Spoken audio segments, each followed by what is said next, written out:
Chosen one, right now, in this exact moment, something very specific is trying to prevent you from receiving what I am about to say. Not the notification you dismissed to open this. Not the thought you had to push aside. Not the noise in the room around you. Something older than all of that has been working against your ability to hear, and it began long before this message appeared in front of you. The first interference is in your mind. The volume of your own thinking has been running so loud for so long that you have learned to mistake your own mental noise for the absence of a voice.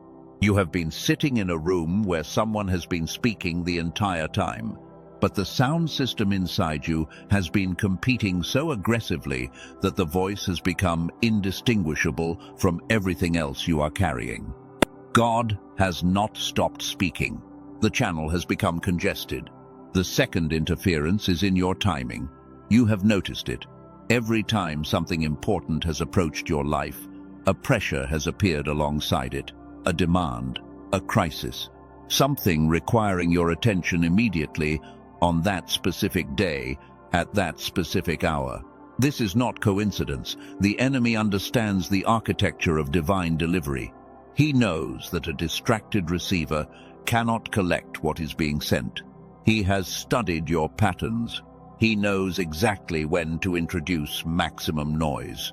The third interference is what you carry without naming it. The unanswered question you stopped asking because the silence began to feel like an answer. The prayers that rose and seemed to dissolve before they arrived anywhere. The grief that has no official title but that lives in the background of your days like a frequency no one else can hear. These are not evidence that God has stepped back from you. They are the most precise form of static that exists. The weight of accumulated waiting, layered until the signal became difficult to separate from the noise. You are within days of something. I need you to hear that not as a motivational phrase, but as a specific and literal statement. You are within days of either stepping through a door that has been standing in your life for an entire season, or you are within days of another deferral, another delay, another stretch of almost arriving at what your spirit has been quietly sensing. The difference between those two outcomes rests in a single variable. Whether you can hear clearly enough in the days ahead to recognize what God is placing directly in front of you. So, I need you to do something that every competing force in your life is going to resist. I need you to stop, not slow down. Not listen to this while you handle something else in the background. Drop absolutely everything right now and hear what God is saying to you in this message. This is not urgency aimed against you. This is urgency built entirely for you. God is not angry at your distraction. He is not disappointed by the divided attention that the world has been demanding of you year after year. He knows what the years have done to the clarity you were designed to carry. He is not pointing a finger. He is extending a hand. And what he is speaking into this moment is something your spirit has been waiting to receive for longer than your mind has consciously tracked. If something in you already recognized it before I said a word, if there was a knowing the moment you opened this, type "The alarm is ringing" in the comments right now and declare that you heard it before I spoke it. Now, I want to tell you something about why this message is reaching you at this particular time. There is an attack that has been operating against your ability to receive for years. And I do not mean that in the abstract, generalized way it is often spoken about. Sure. I mean a structured, targeted, and patient campaign against the very instrument inside you that processes divine communication. What you are dealing with is not ordinary spiritual dryness. It is not the normal difficulty of faith in a complicated season. What you are dealing with has a specific mechanism, and that mechanism has been operating so quietly and so consistently that you have begun to accept its results as permanent. You have started to believe that the diminished version of your hearing is simply who you are now, that the fog is your baseline. that the difficulty you have distinguishing between your own thoughts, your fears, and the voice of God is simply the condition of being human in a complicated world. It is not. It is a symptom. And symptoms have causes, and causes have solutions. Here is what I am going to show you in this message. I am going to show you the exact shape of what has been blocking you, because you cannot address something you have not fully named. I am going to show you the root beneath the root, the cause beneath the cause. The thing that is making every other spiritual practice feel like it is working at a fraction of its potential. I am going to show you why your prayers have felt less direct than they once did, and why the clarity you carry in your most private and honest moments about who God says you are has been so difficult to hold consistently in the rest of your life. And I'm going to tell you about something that was discovered in research laboratories that most people in spiritual communities have never been told about. I will come back to that before this message ends. First, you need to see the full architecture of what you are dealing with. Type chosen before time if you are still here. You are not here by accident. Something in you knew. Let me start with the first layer of what has been blocking you from hearing clearly. And I want to be precise about this, because the church has often given a single answer to the question of why people struggle to hear God. And that answer is usually some variation of sin, or not spending enough time in prayer, or not being hungry enough. And while those things matter, they do not account for something that has nothing to do with your hunger or your holiness. Something that has been happening below the level of your choices. Here is what most spiritually sincere people carry without knowing it. You are doing everything right. You are showing up. You are pressing through. You are honoring the calling even when the evidence is not cooperating. You have not walked away from faith. You have not numbed yourself to the voice. If anything, you have become more diligent, more intentional, more earnest in your pursuit of clarity. And yet, the hearing has become more difficult, not less. The signal has gotten quieter while you have gotten louder in your seeking. I want to tell you about a man named Marcus before I name what is causing this. Marcus was a contractor from Ohio. He woke up at 5:30 every morning before his household was awake, before the first job call, before the noise of the day organized itself.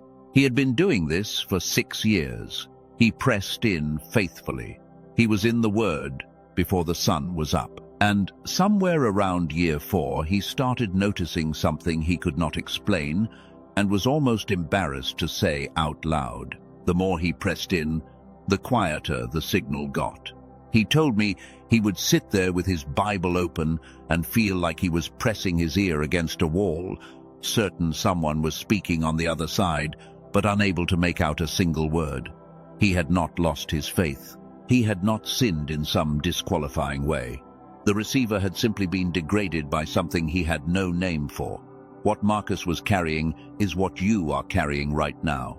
Think about the last morning you woke up before your alarm, before the phone lit up, before the first thought about what was owed or expected. There was a window. A few seconds before the noise organized itself back into your life. That is the window. That is what the interference has been closing. Now picture that window shrinking. Not disappearing, shrinking. One commitment added. One worry arriving earlier. 1 year layered on top of another. Until the space is gone, and the mind is running the full load from the moment it opens its eyes.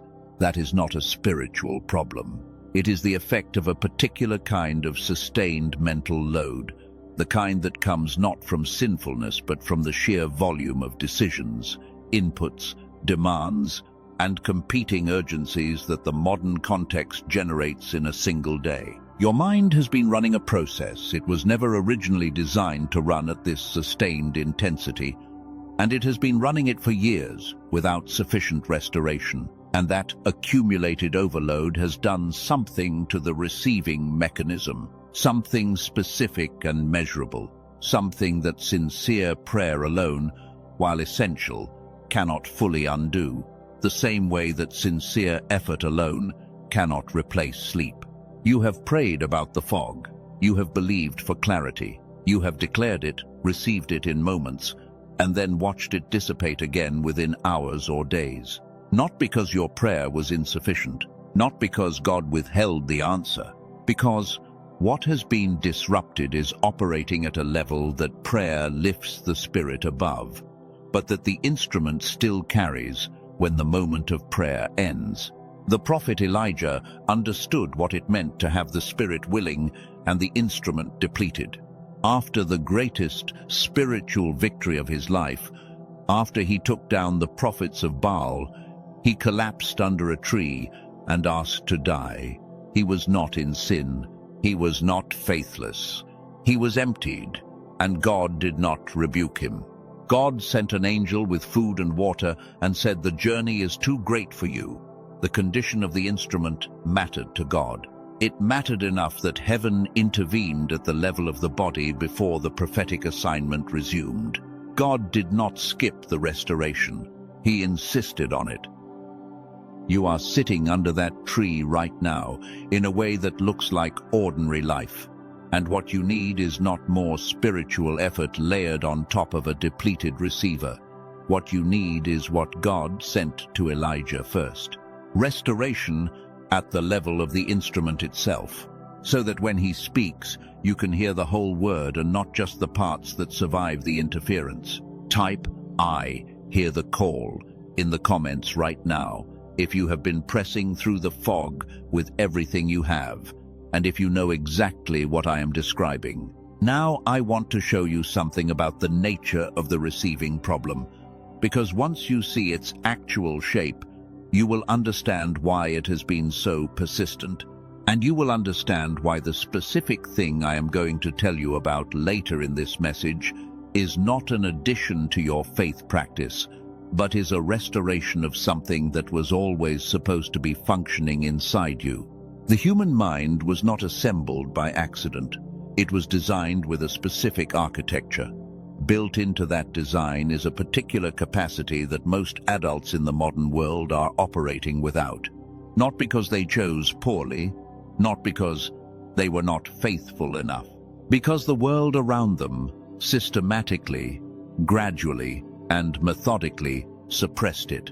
And the suppression began earlier than you think. It began in childhood. Long before the noise of adult life arrived, something was already beginning to close. There is a study that most people who care deeply about spiritual things have never seen, not because it is obscure, but because it came from a place most spiritual communities have not been watching. Researchers who study human cognition found that when they tested children between the ages of 3 and 5, more than 98 out of every 100 of them scored at what the researchers classified as creative genius level. The same children were tested again at 10 years old. The number had dropped to 30 out of 100, tested again at 15, less than 12 out of 100, tested again as adults. Less than 2 out of every 1,000. The capacity was there at the beginning. Something did not fail to develop it. Something actively removed it. Now, I want you to understand what that means spiritually, because this is not simply a story about creativity or cognitive ability. It is a story about design. God did not build you at a reduced level. He did not create you at a fraction of your intended capacity and expect you to compensate for it through discipline and effort. He built you at full capacity. He built you with a mind designed to function in integrated wholeness, both hemispheres synchronized, the logical and the intuitive working in unison, the analytical and the prophetic reinforcing each other rather than competing. That is the default state you were born with, the state in which the voice of God is most easily received, because the instrument is operating as it was designed to operate. What happened to that capacity? It did not disappear. It was suppressed, gradually, consistently, by an environment that rewarded one type of thinking and penalized the other. The school system taught you to live almost entirely in one mode of the mind: linear, sequential, analytical, measurable. The part of the mind that receives intuitively, that processes the whole picture at once, that holds the kind of knowing that arrives before the logic can explain itself, that part was not developed alongside the rest. It was not celebrated. In many environments, it was actively discouraged. Stop daydreaming. Be practical. Focus on what can be proven. And over years, what was natural in childhood, the easy synchronization between both modes of thought, became foreign in adulthood. The two sides of your mind stopped working together the way they were built to work together. And that separation has consequences that go far deeper than creativity. Here is the part that most people have never been told. The suppression of that synchronization has a direct effect on how clearly you can receive divine communication. The voice of God does not only arrive through logic, it arrives through knowing, through that quiet internal recognition that bypasses the analytical mind and lands somewhere deeper, through the still small voice that Elijah heard, not in the wind or the earthquake or the fire, but in the place that the noise cannot reach. And when the part of the mind that receives that way has been systematically closed down, the voice does not disappear. The receiver becomes unable to process the full signal. You receive fragments. You receive impressions that dissolve before they solidify into direction. You receive partial words from a message that was sent in full. Now, I want to pause and hold something in front of you before we continue. Over the past several years, something has been discovered in research laboratories that most people who care deeply about the things we have been discussing have never been told about. Not because it contradicts anything sacred, because it came from a direction most of us are not watching. A small group of neuroscientists working under a doctor in New York who has spent 20 years studying this specific question found something about the way the human brain is designed that explains something that most spiritually sensitive people have felt but have never been able to name. Something so fundamental it traces back to a Nobel Prize, yet so simple in its application that it sounds almost too straightforward the first time you hear it. I am going to tell you exactly what they found before this message ends. But right now, hold this question in your spirit. What if the reason your mind feels foggy, the reason the signal feels partial and inconsistent, is not your age, not your discipline, not your proximity to God, but something that was specifically taken from you and something that can be specifically restored? Hold that question. We will come back to it. If your spirit is open to receive what I am about to bring forward in this message, type "I receive what is mine" in the comments right now and declare that you are ready to hear the whole of it. Now let me show you the second layer of what has been working against you, because the physiological suppression I just described is only part of the picture. There is something else operating alongside it that most spiritual teaching addresses without naming the mechanism beneath it. The enemy of your calling has refined his strategy over centuries. He does not primarily attack faith directly in people who are rooted. Direct attacks on faith create resistance. Rooted people recognize the assault and lean in harder. What he has found to be far more effective in this generation is not attacking the faith, but attacking the instrument through which faith operates. If he can keep the receiver offline, he does not need to touch your belief at all. He can let you believe fully, pray sincerely, pursue diligently, attend every gathering, read every word, and still limit what arrives, because the channel through which divine communication travels has been compromised at the neurological level. This is why spiritually sincere people who have given everything to their calling, who have been faithful through seasons that would have broken others, who have not walked away, who have not numbed themselves, still find themselves struggling to hear clearly. The attack is not on their devotion. The attack is on the neurological infrastructure through which the devotion connects with direction, and the method is not dramatic. It does not announce itself. It is the sustained and relentless pressure of modern life.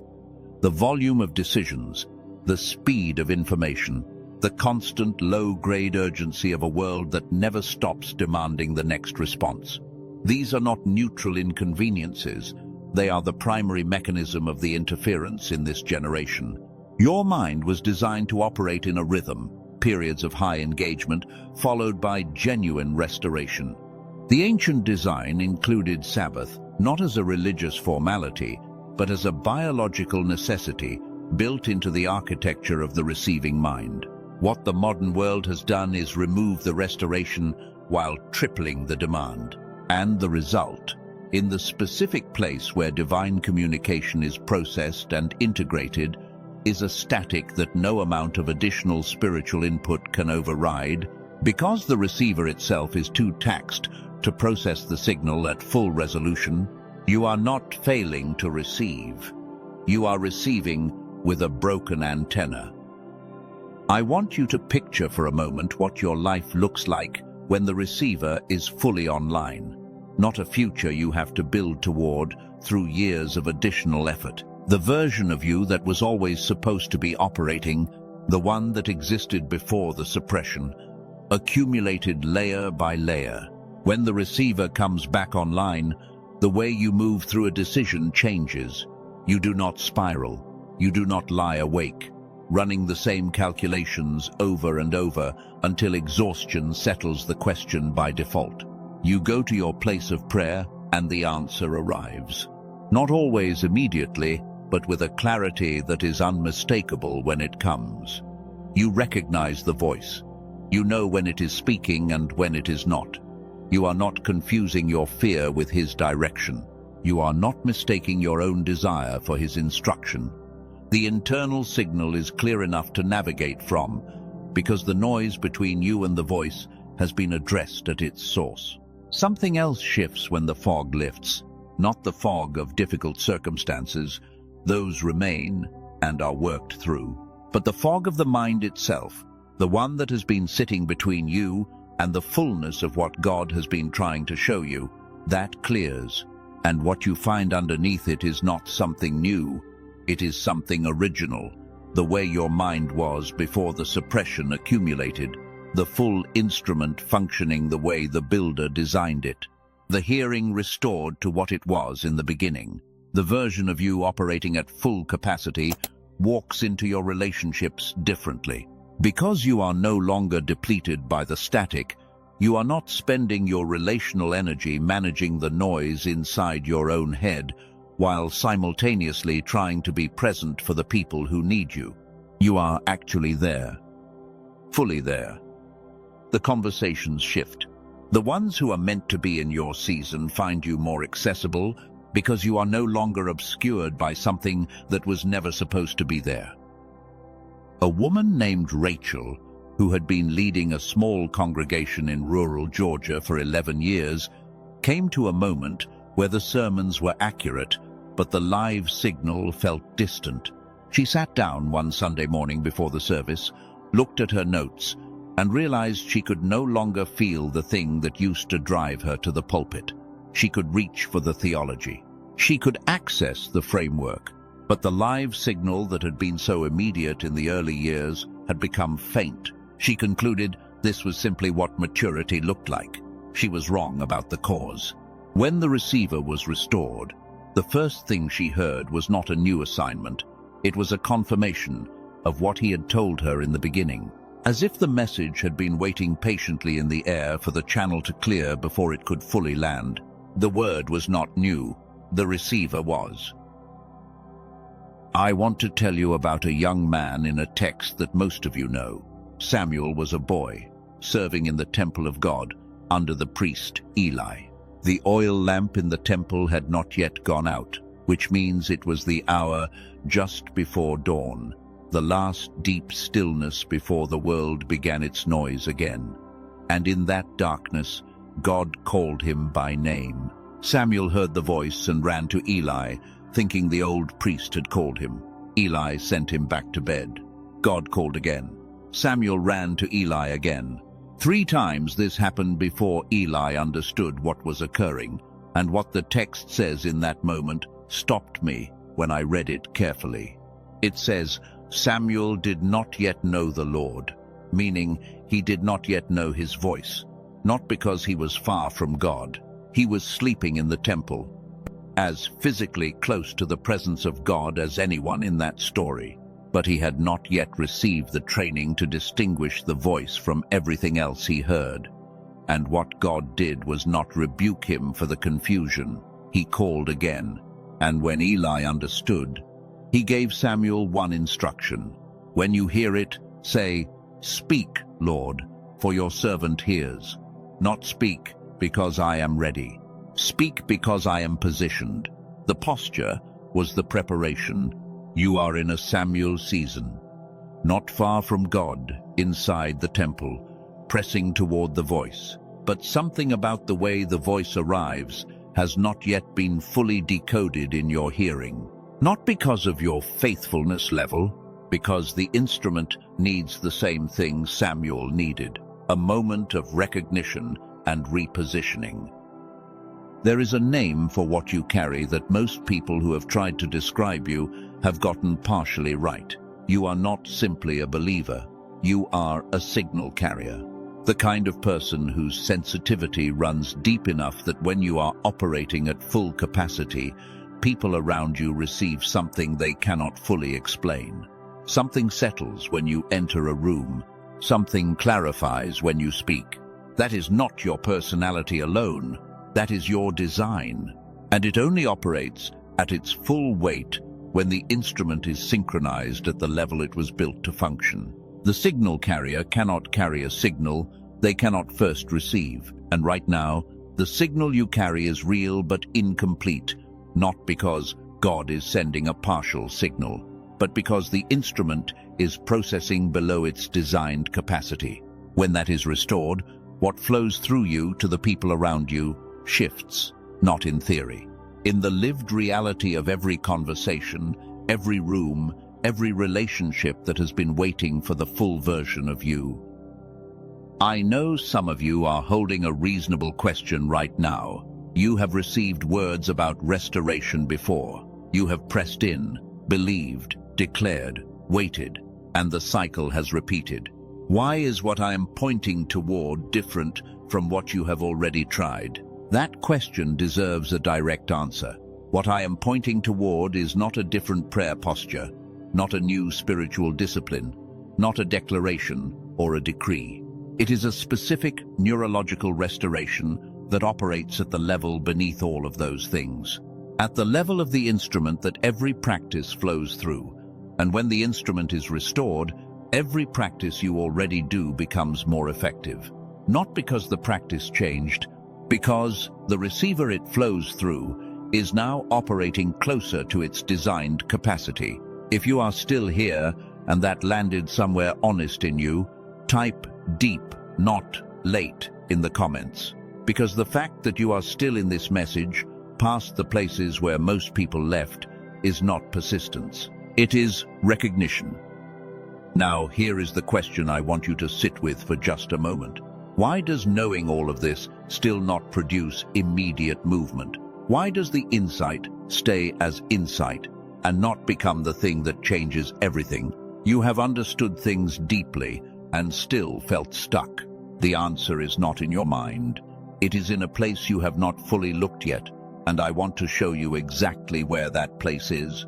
Let me close the loop I opened at the beginning of this message. I told you there was something discovered in research laboratories, something most people in spiritual communities have never been told about. I want to bring it forward now. Here is the plain truth of what we are dealing with. The reason the fog persists is not spiritual, it is physiological. The part of your brain designed for integrated whole brain function Both hemispheres working together the way they were designed to work together has been partially offline for years, not because of anything you did wrong, because the modern world systematically suppresses that synchronization from childhood onward, and nothing in the typical adult life restores it. That is why prayer helps